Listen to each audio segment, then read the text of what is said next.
Hi everyone, and welcome to our Maundy Thursday lesson. Today we're going to go over a few things. We're going to talk about what is it, why is it important, why do we celebrate it, and I'm going to ask you to join in with me in a few things. So first off, today we take part in the Last Supper, what we also now call communion. This is a very important part of our tradition.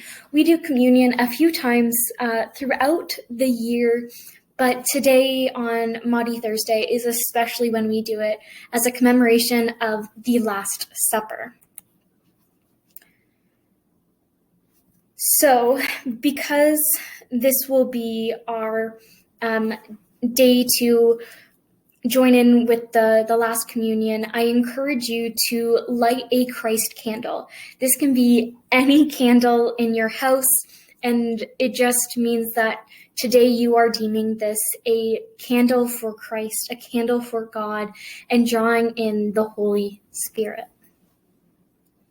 I also encourage you to get your elements together for participating in your own time, in your own way, the communion and the Last Supper. So let's read John 13, verses 1 to 17, and this is the story of the Last Supper, where we also learn about the upcoming betrayal, which will happen on Good Friday, and we get a little deeper into this story. Now, before the festival of Passover, Jesus knew that his hour had come to depart from this world and to go to the Father. Having loved his own who were in the world, he loved them till the end. The devil had already put it into the heart of Judas, son of Simon, to betray him. And during supper, Jesus, knowing that the Father had given all things into his hands, and that he had gone from God and was going to God, got up from the table, took off his outer robe, and tied a towel around himself. Then he poured water into a basin and began to wash the disciples' feet, and to wipe them with the towel that was tied around him. He came to Simon Peter, who said to him, "Lord, are you going to wash my feet?" Jesus answered, "You do not know now what I am doing, but later you will understand." Peter said to him, "You will never wash my feet." Jesus answered, "Unless I wash you, you have no share with me." Simon Peter said to him, "Lord, not my feet only, but also my hands and my head." Jesus said to him, "One who has bathed does not need to wash except for the feet, but it is entirely clean. And you are clean, though not all of you." For he knew who was to betray him, and for this reason he said, "Not all of you are clean." After he had washed their feet, he put on his robe and had returned to the table. He said to them, "Do you know what I have done to you? You call me teacher and Lord, and you are right, for that is what I am. So, if I, your Lord and your teacher, have washed your feet, you also ought to wash one another's feet. For I have set for you an example, that you should do as I have done to you. Very truly I tell you, servants are not greater than their master, nor are messengers greater than the ones who sent them. If you know these things, you are blessed if you do them." So this is a long passage, and a lot going on in it. So how about we take a second to dive a little deeper in? We'll ask some questions, maybe get some answers, maybe not. You can also go over this and pause it at any time and talk to your family and friends around you and see what their thoughts and opinions are on it too. So the first question I have for you is, why would Jesus, who is God made flesh, kneel down to wash the feet of his disciples? Isn't it beneath him to do this? So this is a question that I have heard before. I have had people ask me and talk to me about it before, and it's such an important part of this story because God came down in the Word made flesh, became human for the sake of saving us all. And he came and did a significant act when he washed the disciples' feet, because he's telling them that you are not above anyone else. In God's eyes, we are all equal. And this is a really countercultural thing to do at this time, because of course, peasants would not be at the same kind of respect level as Caesar, who was the ruler of Rome at that time. But Jesus is saying, no, in God's eyes, in my eyes, you are all equal.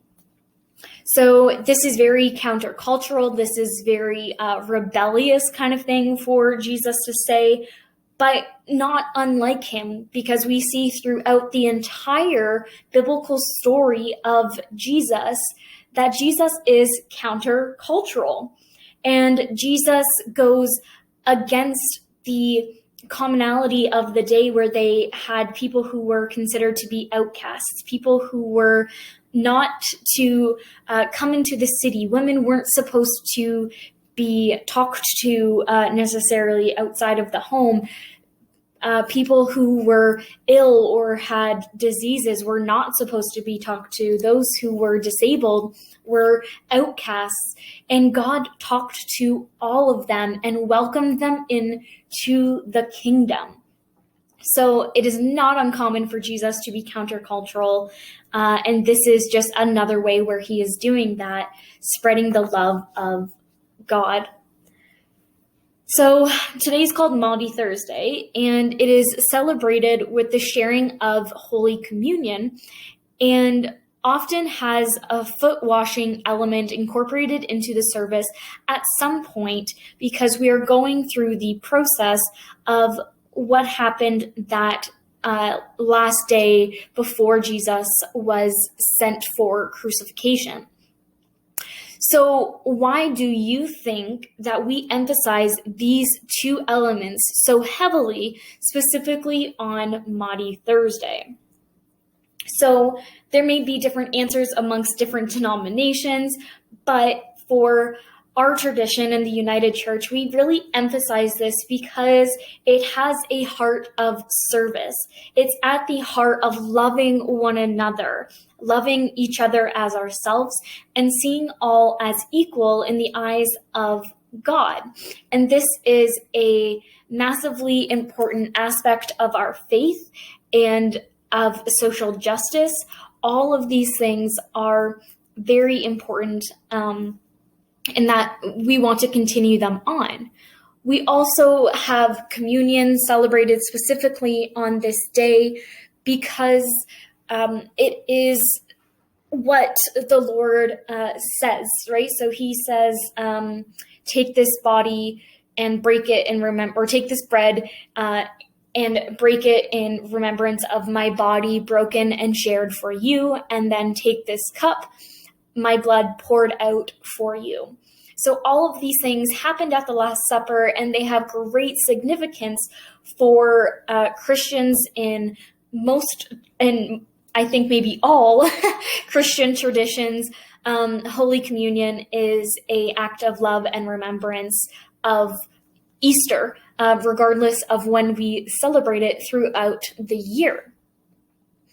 So the last question for you to kind of ponder over and talk about is Jesus is telling us to, in this passage, to wash one another's feet with our very lives. So how can you do that this week? And throughout the Holy Weekend, but the Holy Week as a whole in general? And what can you do to serve others and put them before yourself this week? So something important to think about here is NBUC's annual Good Friday outreach. So this is something that can be done by yourself. It can be done with a family member. It can be done with friends. It can be done with whoever you choose. And it's really just going out and doing an outreach on Good Friday. So this can be done throughout the day. There are different activities that you can participate in for Good Friday outreach, and you can find the list of all of them on the MBUC Facebook page. And I'm just going to pull it up now because I don't want to give you the the wrong ones of what we're doing, but there are multiple things that we can do. So things such as donating to the food cupboard that we have, which you can donate non-perishable food, cleaning products, toiletries, feminine hygiene products. And you can do this not just on Good Friday, but you can do this throughout the year, throughout the week. It is so important that we have this stocked up and supplied. So some of the things that the outreach cupboard is currently looking for is peanut butter and jam, juice, coffee, tea, tinned fruits or canned fruits, tuna, Jell-O, pasta sauce, and cleaning supplies. So Good Friday outreach and Easter outreach is a tradition that we've had for a few years now, going for Good Friday. And the first kind of thing that we are asking people to do is choose love. Choose love this Good Friday. Choose love this Easter. Choose love this entire Holy Weekend, because it will make a difference in your life. Love your neighbor. Go outside and clean up your street or a park near you. Clean up a local school, any garbage that is around. This is a great one to do, not only for the environment, but for the community as well. And it does make a big difference. You can also choose to feed your neighbors by donating to the food cupboard or collect food from your neighbors from around your street and bring it to the food cupboard is another way that you can do this. Love the Journey Neighborhood Center. So they are open to receiving donations. And they have created over 100 treat bags to give away, and that is just awesome and amazing as well. And we have shared love. So take communion cups to those who are shut in, to neighbors who are not able to come to the church, to other family members, and share communion with them on their porches, in their house, around the fireplace, wherever you choose to. Bring communion and celebrate it with them. The church does have the prepackaged communion that you are more than welcome to ask either Jamie or someone in the office to give to you, and someone will find a way to get these communion elements to you. And there are other ideas that we may not have thought of, but you may have thought of. So feel free to post on social media, to send me an Instagram message of what you are planning to do for our Good Friday outreach. And maybe I will post it on our own page and share with other people what you have chosen to do to share love this Good Friday and as part of our Good Friday and Easter outreach. So, of course, it is important to think about ways where you might need to repent, ask God for forgiveness, for help, for support when it comes to having, or more so not having, served others in the community. Are there times where maybe you didn't choose to do the right thing? Maybe it wasn't on purpose, maybe it was subconscious, but maybe it was fighting with the siblings. Maybe it was you littered. Maybe it was you didn't stop something bad that was going on around you.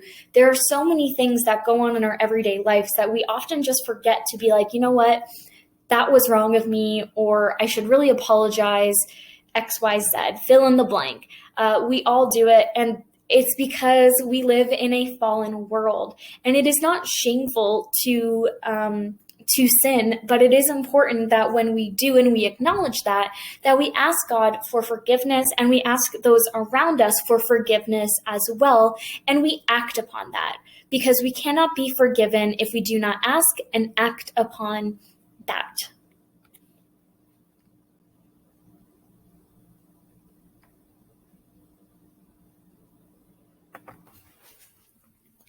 So something else that we can do just on our own is to pray silently to ourselves. Take a moment of reflection, of time with God just in silence, and ask God to reveal the things to you and how you might best serve others. And write down the missed opportunities that you've had to serve, right? So maybe there was an opportunity that came up, whether it was because of school or within the church, and you couldn't do it, but you would have loved to do it. Write those down too.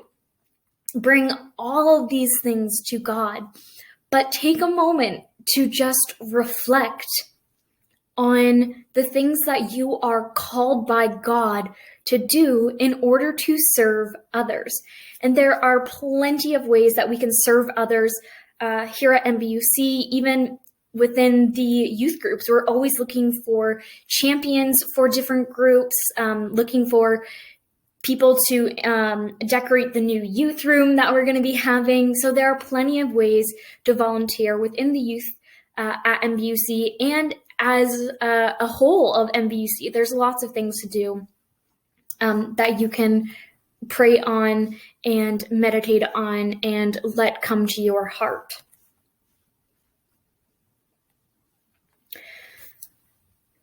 So the next part of this kind of passage of the story that we are looking at on this Maundy Thursday comes to us again from John 13, but a little later in the chapter. So this comes in verses 34 and 35. So I have 34 on the screen for you, and I'll read 35 as well. So it says, "I give you a new commandment. Love one another as I have loved you, so you must love one another." And verse 35 says, "By this everyone will know that you are my disciples, if you have love for one another." So how did Jesus demonstrate this new order, this new commandment? In this story especially, how do we see this done?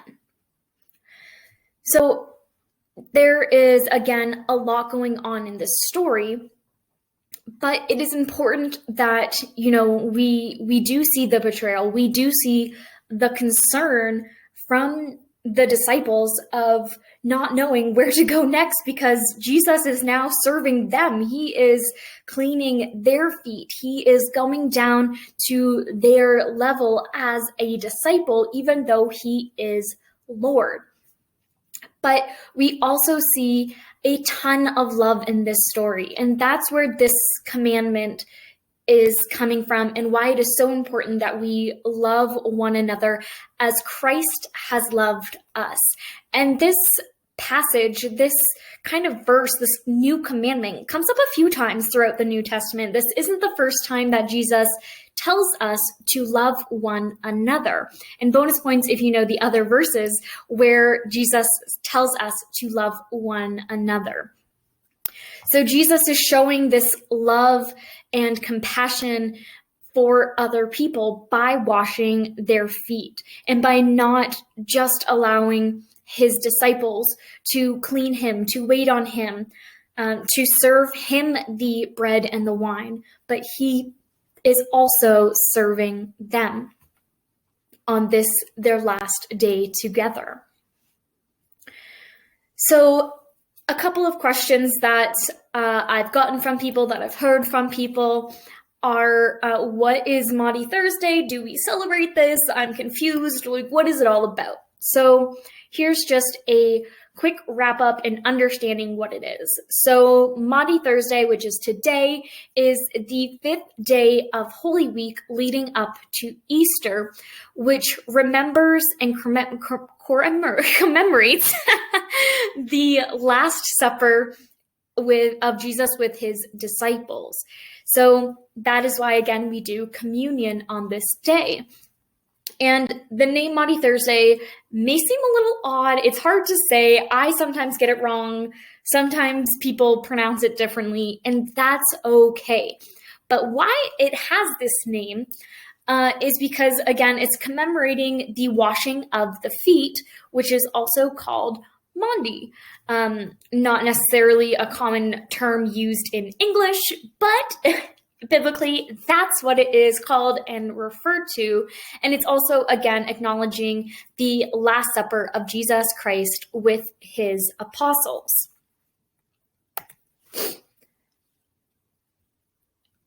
So that is it for this lesson today.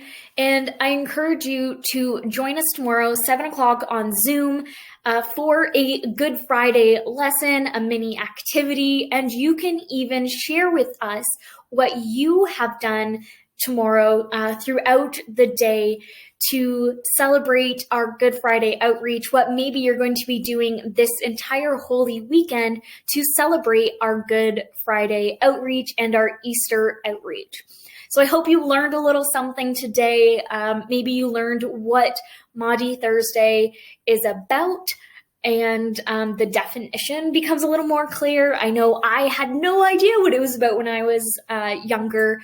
So this is just a great way to kind of introduce you to it, and now you'll know it for later on as well. Have a great day, everyone. I look forward to hearing your stories of what you do for Good Friday outreach and Easter outreach. Have a great day. Blessings to everyone.